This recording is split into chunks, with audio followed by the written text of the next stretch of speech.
Now, I want to share with you guys what I made in January of 2021. Now, if you guys haven't been keeping up with the Tesla Model Y Turo journey, this is not the best place to start. I would start with episode 1 or just with the recap of 2020 in general. So I actually started my journey back in September and pretty much have been doing Turo ever since. And the reason being is because I want the car to pay for itself. Now, so in today's episode, we're going to be talking about January and also what happened in January, any mishaps that might have happened, and you guys are going to get to see the full thing. And without further ado, let's dive into the studio and I will explain to you guys exactly what happened in the month of January. Let's go.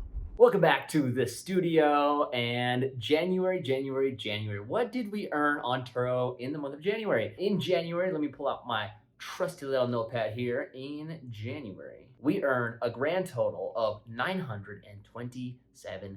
And as you guys probably already know, I do have some bills to pay, like car payment and insurance. And so with that being said and done, and the car cleaning that I had to do, which luckily this month I only had to do 2 car cleanings. Essentially, I had to pay $4 for cleaning. And then with the car itself, the car payment and insurance, and then the $4, I actually ended up walking away with roughly $20 this month. So nothing crazy, but it was profitable, at least somewhat. Obviously, the car has been paying for itself for a few months now. Officially made another payment on my Tesla Model Y this month, absolutely free. So this is actually an episode where I wanted to give you guys a little bit of advice if you are thinking about doing this. I would not recommend getting, a Model S, a Model X, a Model Y, or a Model 3.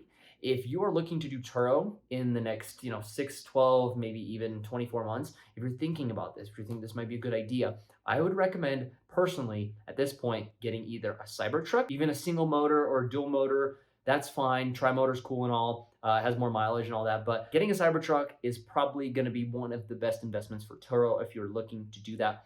And the second thing is I would be watching for the $25,000 car because supposedly Tesla is coming out with a $25,000 car very, very soon. And if you can wait to get that car, then I would recommend just waiting and taking that one and renting that one out instead, because you're going to be more and more profitable on the newer models, especially one that costs less than my Model Y or even a Model 3, even though the Model 3 is cheaper. Real quick, I almost forgot to mention that I actually did end up getting a puncture in my tire while one of the clients was, driving the car.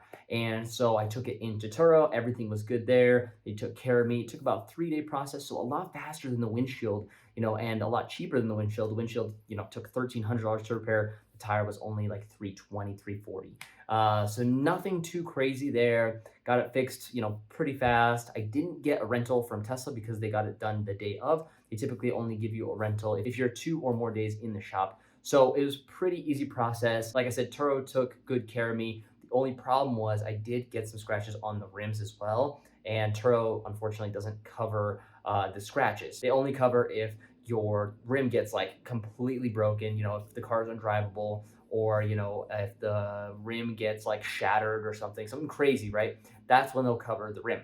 Now, they won't even cover to get it buffed up, which I was a little bit sad about, but I'm not super concerned about it. It's just a few scratches on the rim itself. So if it, shatters, of course, Turo will cover it. But other than that, I just want to throw that in there as I'm finishing up this video. I didn't want to leave you guys hanging and forget to update you guys on the actual things that did occur during this month as well. So without further ado, hopefully you guys got some value out of this. Again, thank you all so much for watching. Don't forget to smash the subscribe button if you haven't already. Sometimes YouTube unsubscribes. Double check to make sure you're subscribed. The button should be gray. And if it's not, make sure you turn it from red to gray. Thank you all so much for watching. I'll catch you guys in the next one. Peace out. Feel free to check out the links down in the description below where you can get a free stock from Robinhood, $20 free from Stash, 2 or more stocks free from Webull, or $10 free from M1 Finance.